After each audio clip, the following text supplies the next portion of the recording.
Fique aí, que essa palavra é muito importante. Ninguém me ajudou? Ninguém te ajudou? Você já viu alguém reclamando disso? Que ninguém o ajudou, que todos o abandonaram, que todos viraram as costas, que ninguém ligou para você, que ninguém fez nada por você? É isso que nós vamos meditar. Mas para meditarmos, vamos começar com uma oração. Você quer orar comigo? Quem sabe nesta oração Deus produza um milagre na sua vida. Vamos orar? Pai, em nome do Senhor Jesus Cristo, nós te louvamos, te engrandecemos e te agradecemos por esta noite, pelo dia maravilhoso que nos proporcionaste com livramentos e provisões. Obrigado pela vida de cada servo teu, cada serva tua, espalhado pelo Brasil e pelo mundo. Especialmente aqueles que estão assistindo agora ao vivo e que vão assistir posteriormente no nosso canal no YouTube. Meu Deus, eu não sei que milagre, qual a necessidade que o teu filho e a tua filha precisa que seja suprida. Mas neste momento, pelo poder que há no nome de Jesus, pela tua bondade e misericórdia, opera um milagre, Senhor. Cura, restaura, levanta, restabelece e sustenta a vida do teu servo e da tua serva.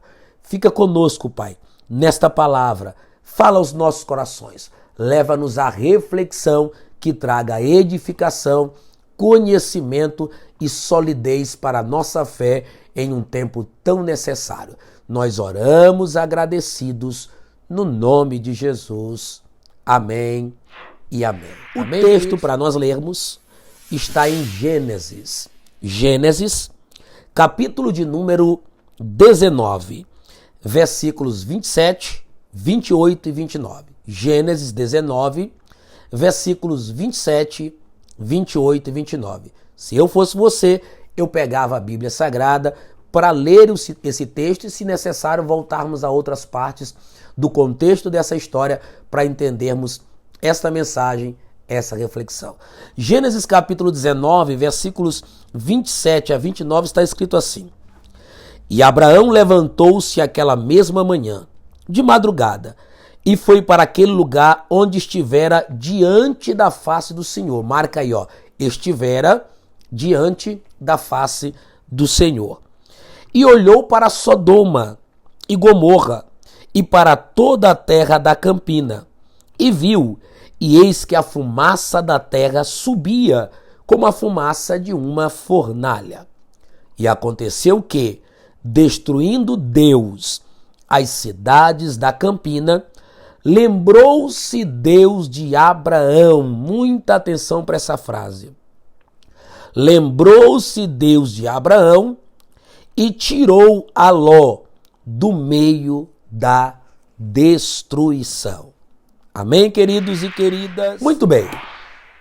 Quando a gente pensa nessa história, nesse contexto bíblico, nessa narrativa da destruição das cidades Sodoma e Gomorra, dois personagens logo nos vão vir ao coração, à mente, que são justamente Abraão e Ló.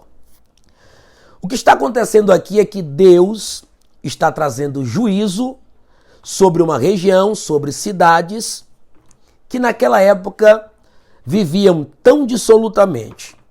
O seu pecado se agravou tanto. E era toda espécie de pecado, inclusive pecados que têm muita similaridade com os pecados cometidos no tempo presente.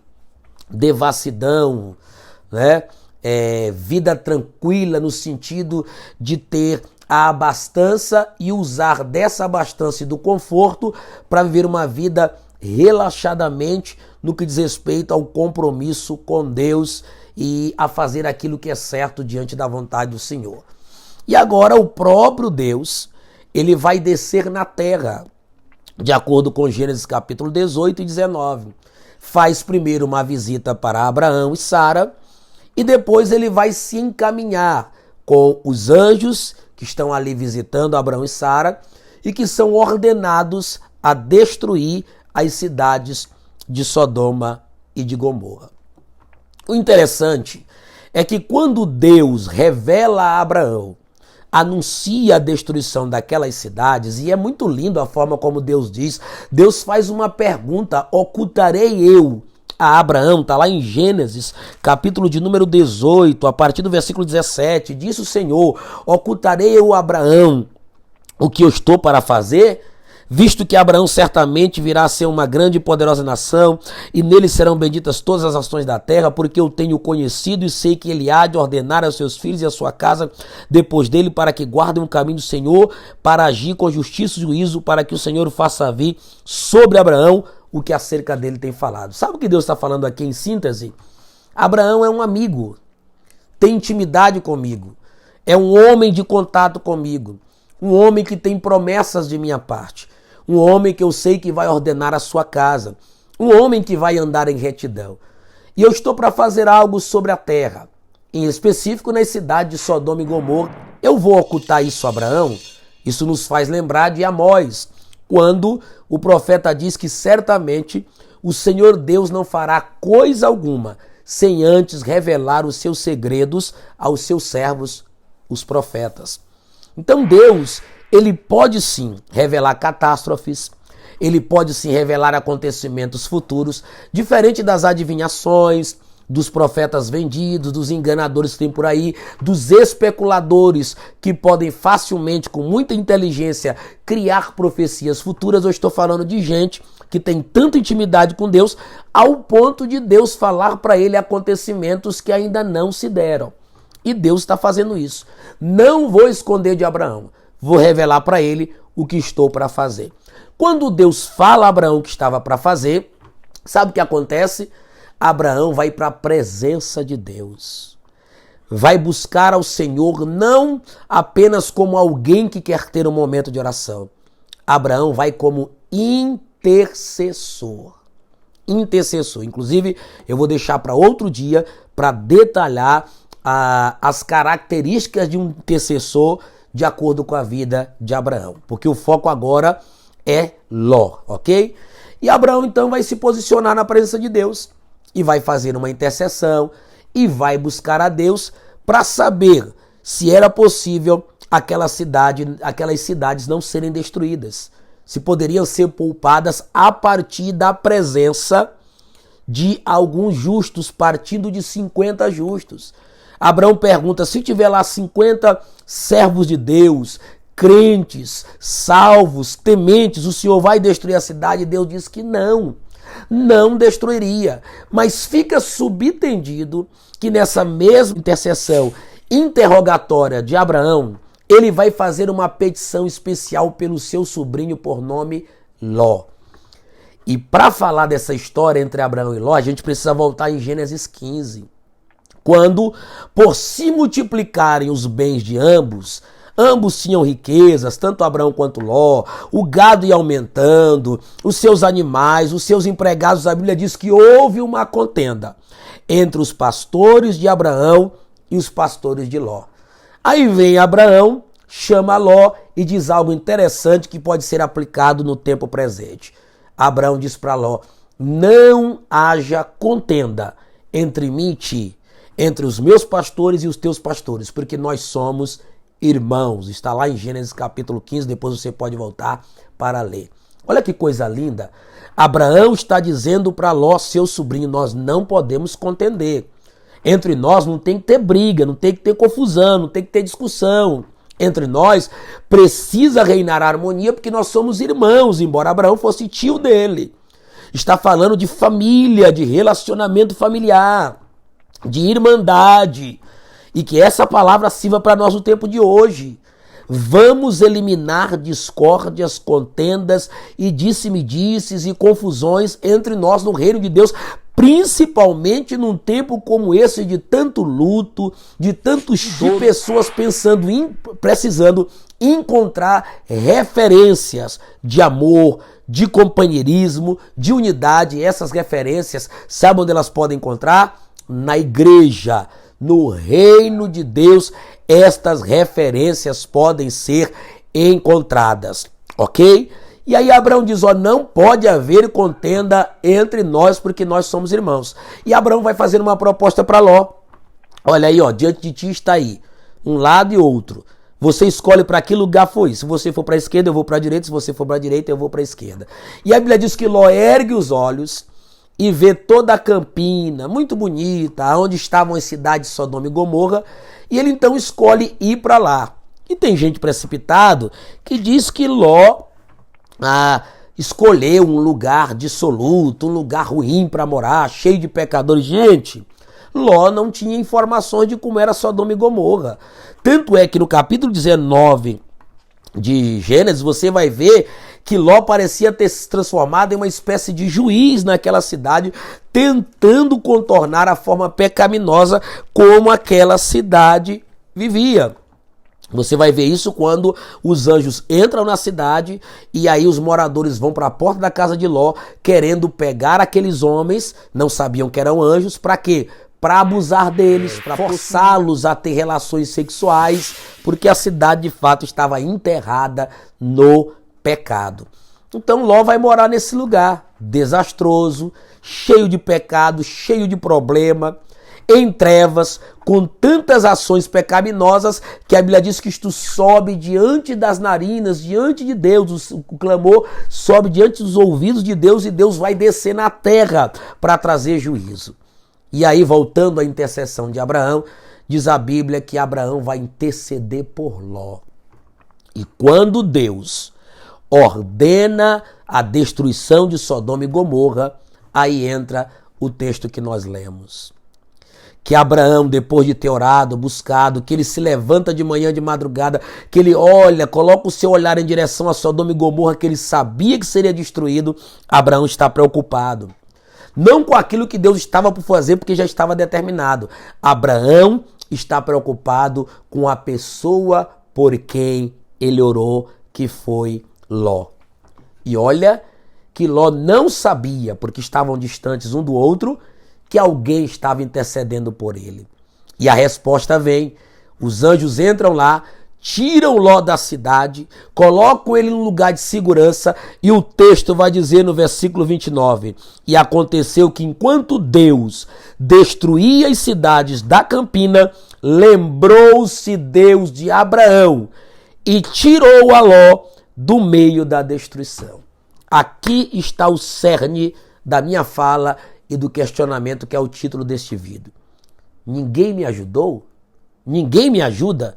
Nunca mais diga essa frase se você for crente em Jesus Cristo. E mesmo que não seja. E por que, pastor, que eu não posso dizer isso se realmente eu não vi ninguém aqui me ajudando? Depende do conceito ou da definição que você tem da palavra ajudar.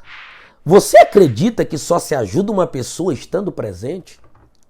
Que eu só ajudo alguém quando eu puxo o dinheiro da carteira e dou para ele? Que eu só ajudo alguém quando eu monto uma cesta básica e lhe entrego? Que eu só ajudo alguém quando eu vou visitá-lo? Será que essas são as únicas formas de auxílio que podemos prestar às pessoas?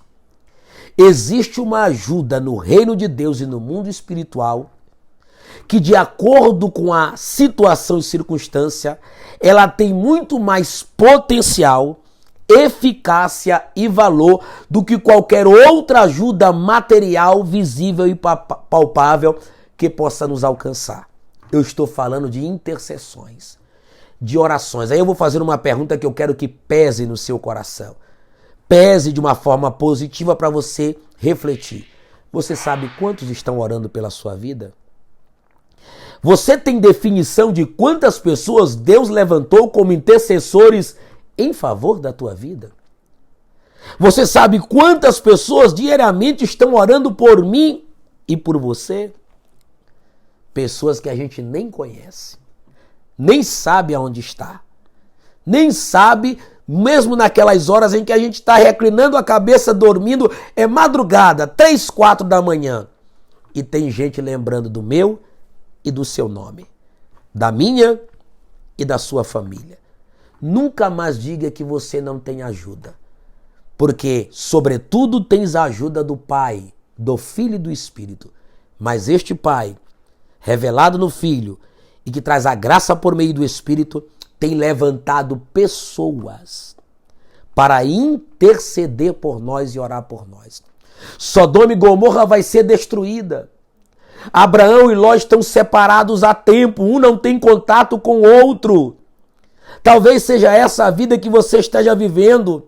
Nunca mais viu um irmão da igreja, nunca mais ninguém te mandou mensagem, nunca mais ninguém te ligou e são teus parentes que nem falam contigo. Você está distante e algo está para acontecer, apenas conjecturando, quem sabe algum fato, alguma coisa está acontecendo na sua vida, mas só não foi pior por quê? Porque alguém do outro lado, bendito seja Deus, está orando por você. Abraão e Ló estavam distantes. Ló não sabia, mas tinha um intercessor clamando diante de Deus e dizendo para ele: não destruas o justo com o ímpio. Deus não pôde deixar de destruir Sodoma e Gomorra. Olha que coisa forte e linda. Mas livrou a Ló da destruição por causa da ajuda intercessória, espiritual, eficaz de Abraão. Por que o diabo quer nos travar, abrindo parênteses aqui, no quesito oração? Gente, eu sempre gosto de frisar isso aqui. Você pode orar, escute isso aqui. O inferno pode não crer, os céticos podem não crer, mas a Bíblia diz e eu creio. Você pode orar e livrar alguém da morte. Ah, pastor, e quando eu orei não livrou? Aí já é a soberania de Deus. Você pode orar e portas fechadas se abrirem. Você pode orar e situações se modificarem. Você pode orar e transformar seu casamento, a vida dos seus filhos, das suas filhas e a sua própria vida, porque oração é algo extremamente eficaz. Deus está respondendo à oração de Abraão e livrando a Ló do meio da destruição.